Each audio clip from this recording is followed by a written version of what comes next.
मैंने गुरुजी की शरण ली थी, गुरुजी ने मुझे सपने में दर्शन दिए, तो उसके बाद मैंने गुरुजी की शरण ली। तो बहुत सारे लोग आप में से नहीं होंगे, पिछली बार भी मैं बस में गया था तो दीदी अनीता आंटी के साथ, अंकल जी के साथ, तो भी मैंने अपना सत्संग शेयर किया था, कुछ लोगों को पता होगा। तो उससे आगे नहीं मैं कहूँगा, गुरुजी ने मुझे सपने में दर्शन दिए। पहली बार ही मैंने गुरुजी से मिला था और मैंने उनको याद किया, उसी रात वो सपने में आ गए मुझे और उन्होंने मुझे दर्शन दिए और आशीर्वाद भी देके गए। तो मैं अब आपको सिर्फ ये कहना चाहूँगा कि कुछ लोग आप में से नहीं जुड़े होंगे तो, या कुछ पुराने भी होंगे, तो मैं सिर्फ एक नई बात बताना चाहता हूँ जो मेरे साथ हुई। एक तो मेरी बेटी बीमार थी, तो किसी चीज़ से आराम नहीं आ रहा था। आप जहाँ आज जा रहे हो उसको गुरुजी का बस धाम कहते हैं, वही सबसे गुरुजी का बड़ा मंदिर है। अगर आपने गुरुजी की उस धाम को सोच के कभी कोई सुख ना मांग ली या मन्नत मांग ली, तो ऐसा बहुत कम होता है कि पूरी ना हो। हम तो पंचकुला में थे, हमने गुरुजी का ये सोच के कि हम बड़े मंदिर आएंगे, ये सोचा मेरी बेटी ठीक हो जाए। मेरी वाइफ ने मन्नत मांगी और आप विश्वास करोगे अगले दिन 50% आराम आ गया।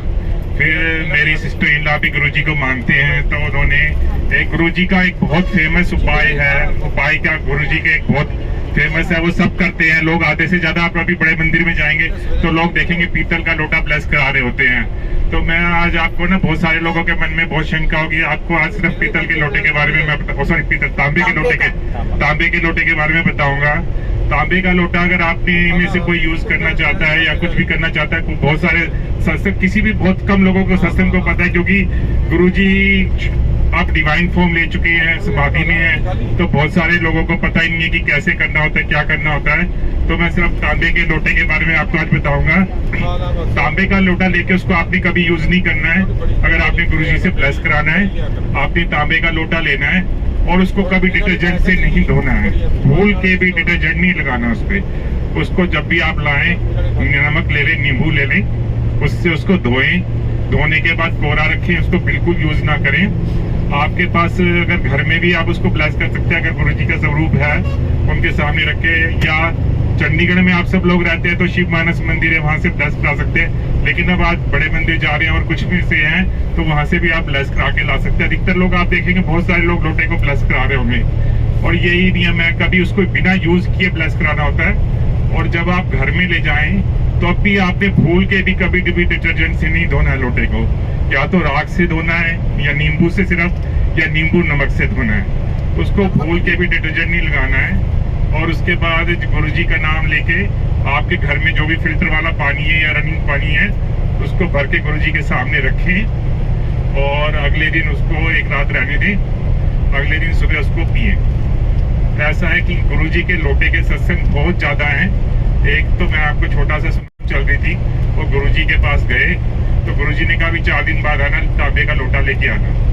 तो वो तांबे का लोटा लेके गए, तो उन्होंने गुरुजी ने ब्लेस कर दिया और कहता कि मैं 4 दिन में हमारा पूरा परिवार ठीक हो गया, मैं बीमारियों से निकलने लगा। तो ये तो तांबे का लोटा है। मेरी बेटी को भी हमने जब कुछ समझ नहीं आया तो मेरी सिस्टर इन लॉ का फोन आया कि भी आप तांबे के लोटे का उपाय करके देखो। उपाय हम उपाय कहते हैं इस भाषा में, गुरुजी से ब्लेस करा के उसको यूज करके देखो।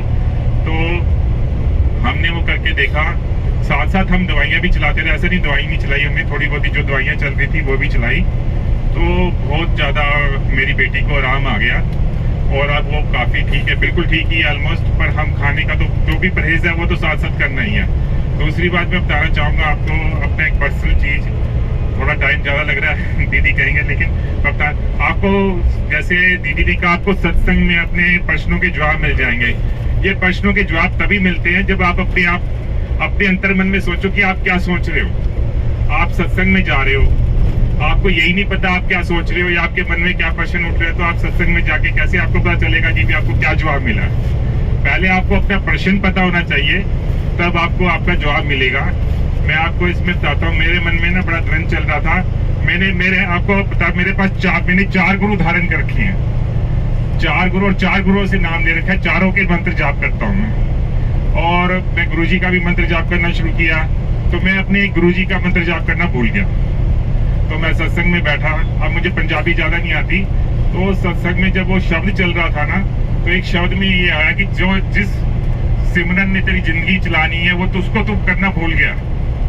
मुझे ध्यान आया, मैं गुरुजी का मंत्र भूल गया हूँ। तो आपके मन के जब अंदर जो अंदर व्यथा चल रही है, अंतर्ग्रंथ चल रहा है, जब आपको उनका पता होगा और आप शब्द वहां पे जाके कीर्तन में जाके सत्संग में जाके ध्यान से सुनोगे, तभी आपको जवाब मिल पाएंगे।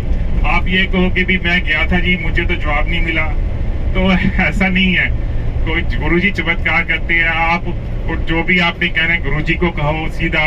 एक ये भी सत्संग है कि सबने गुरु जो भी आपकी की व्यथा है सीधा गुरुजी को बतानी है आपने। और जो प्रश्न के जवाब हैं इसी तरह मिलेंगे आपको, कहीं ना कहीं कुछ ना कुछ मिलता रहेगा। जय गुरु जी, जय शुक्राना गुरु जी। मेरी को उम्मीद है कि आपको इससे कुछ फायदा हुआ होगा जो मैंने आपको बताया। ज्यादा लंबा नहीं करूंगा, कहानियां सत्संग बहुत है मेरे पास। जय गुरु जी, शुक्राना गुरु।